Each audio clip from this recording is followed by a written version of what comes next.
پھر زندگی گزارنے کے قیمتی اصولوں میں سے ایک اصول یہ بھی بنا لیجئے کہ ہر آنے والا دن جو ہے نا وہ محنت میں مزید اضافہ کرنا ہے۔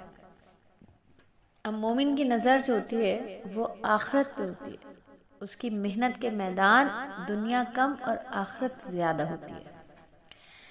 تو آخرت کے میدان کی آخرت کے لیے محنت کتنی کرنی ہے، اس میں اضافہ کرتے رہنا ہے۔ کم سے کم دنیا کو دل میں رکھنا ہے اور کم سے کم دل کو دنیا میں جگہ دینی ہے، اور محنت جو ہے وہ حلال کما کر، حلال کھا کر اور حلال طریقے پر زندگی کو گزارتے ہوئے رب کی رضا والے کام کرتے رہنا ہے۔ آج کتنی نیکیاں کی تھی، آج کتنی آخرت کی دولت کمائی، کل کتنی کمائی تھی اور کل کتنی کمانی ہے، اس پہ نظر رکھنی ہے۔ پھر مالداروں اور تکبر کرنے والوں کی مجلسوں سے دوری اختیار کرنی ہے۔ جو تکبر کرتے ہیں، جو مالدار ہیں، ان سے دوری اختیار کرنی ہے۔ یہی مناسب ہے، یہی مناسب ہے۔ ہر دن صبح کے وقت صدقہ ضرور دینا ہے، شام کے وقت استغفار کا ورد ضرور کرنا ہے۔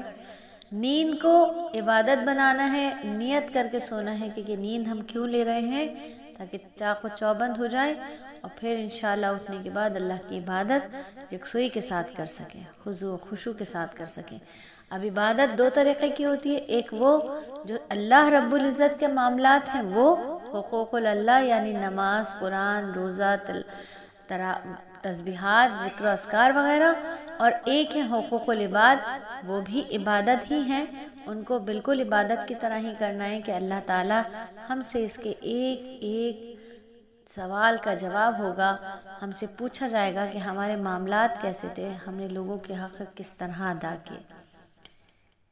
پھر اونچی آواز میں چھوٹے بچوں سے بھی بات نہیں کرنا ہے، نرمی اختیار کرو، نرمی اختیار کرو۔ قرآن پاک کا جو سب سے درمیانی لفظ ہے وہ لفظ بھی کیا ہے، نرمی اختیار کرو، نرمی سے بات کرو، نرمی سے بات کرو۔ بڑے ہیں تو عزت اور محبت کے ساتھ، چھوٹے ہیں تو محبت اور شفقت کے ساتھ بات کرنا چاہیے۔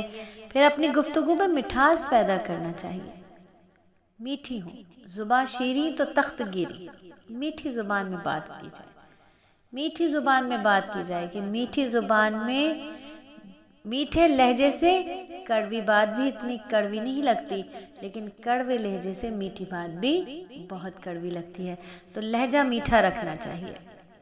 پھر کوشش یہ کرنی چاہیے کہ زندگی میں کامیاب لوگوں کی صحبت میں بیٹھا کریں۔ کامیاب کون ہے؟ وہ جنہیں آخرت کی فکر ہے۔ کامیاب لوگ کون ہیں؟ جو مخلوق پہ نہیں، خالق کی رضا پر نظر رکھتے ہیں۔ کامیاب وہ جو آپ کو اور مجھے خالق سے جوڑ دیں۔ کامیاب وہ جو دنیا سے ہٹا کر آخرت کی طرف ہماری فکروں کو موڑ دے۔ کامیاب وہ کہ جنہیں دیکھ کر اللہ یاد آ جائے۔ تو ایسے لوگوں کے ساتھ بیٹھا کریں، ایسے لوگوں کی صحبت اختیار کیا کریں۔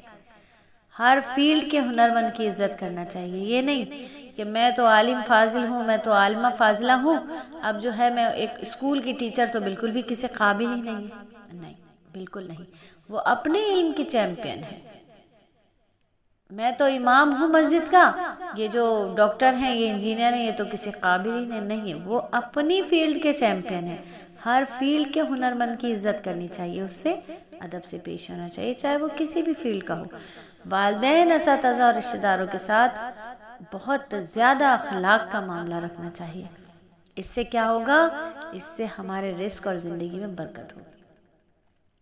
تو وہ جو ہے نا کہ ہمارا جو کھانا ہوتا ہے دسترخوان پر، اگر ہم اسے اکرام کا کھانا بنا لیں تو اس سے کیا ہوگا؟ زندگی میں برکت ہوگی اور دعاؤں کی کثرت ہمیں ملے گی، ہمیں دعائیں ملیں گی۔ تو والدین، اساتذہ اور رشتہ داروں کا جس قدر ہو سکے ان کے ساتھ اخلاق کا معاملہ رکھنا چاہیے۔ کہ نبی صلی اللہ علیہ وآلہ وسلم کی مجلس میں ایک شخص آیا اور اس نے پوچھا کہ سب سے زیادہ اخلاق سے میں کس سے بات کروں؟ آپ صلی اللہ علیہ وآلہ وسلم نے فرمایا، اللہ رب العزت کمی بیشی معاف فرمائے، کہ اپنی ماں سے۔ پھر دوبارہ پوچھا کہ اس کے بعد کس سے بات کروں؟ تو فرمایا اپنی ماں سے۔ پھر تیسری مرتبہ پوچھا کہ اس کے بعد کس سے میں اخلاق سے بات کروں؟ تو فرمایا اپنی ماں سے۔ چوتھی دفعہ فرمایا اپنے باپ سے۔ یعنی سب سے زیادہ اخلاق سے بات کرنے کا حق ماں باپ کے ساتھ ہے۔ ماں باپ کے ساتھ، جسے اپنے ماں باپ کے ساتھ اخلاق سے بات کرنے کی عادت ہو جاتی ہے نا، پھر وہ کسی کے ساتھ بھی بد اخلاقی سے بات نہیں کر سکتے۔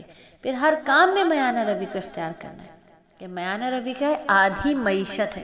اللہ رب العزت کو نہ فضول خرچ پسند ہے اور نہ کنجوس پسند ہے۔ اللہ رب العزت میانہ روی سے، اعتدال سے کام کرنے والے کو پسند فرماتے ہیں۔ تو اپنی زندگی کے ہر کام میں میانہ روی اختیار کرنی چاہیے۔